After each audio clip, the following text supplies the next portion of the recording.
naman tayo sa Notorious Motorsports. So meron na naman tayong project ngayon. So ngayong bare months, meron kami mga special promo. Yung mga exhaust package namin nasa 25,000. So dito, itong kotse na to, o yung kliyente natin, galing pa siya ng San Pablo. So nagpa-schedule sa amin para lagyan ng dual exhaust system ng HKS. So ito yung ginawa natin.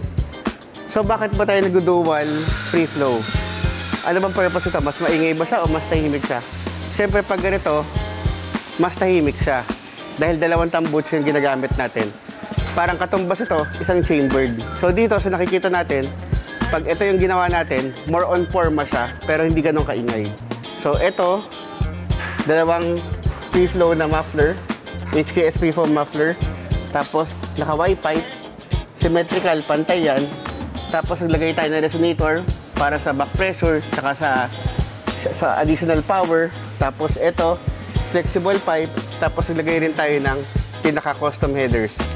O nagtanggal na tayo ng catalytic converter. So bakit pa tayo nagtatanggal ng catalytic converter? Siyempre ang gusto natin is bumilis yung kotse, umingay, at mabawasan yung delay. So bakit pa tayo nagtatanggal? Ang purpose kasi natin, siyempre is bumilis yung kotse natin. At the same time, konting apak mo na lang, uma-under na siya. So, siyempre, nakakatipid yun kung ganun. Dahil nababawasan yung delay. So, hindi tayo apak ng apak para lang umandar yung kotse. So, konting apak lang, uma-under na siya. So, yung explanation natin, kaya siya nagiging matipid. So, ito, nilagyan natin siya ng air intake.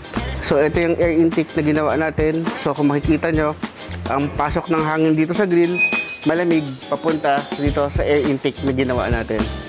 So, siyempre, more power, more air, more power. So, pakinggan natin kung ano magiging tunog niya.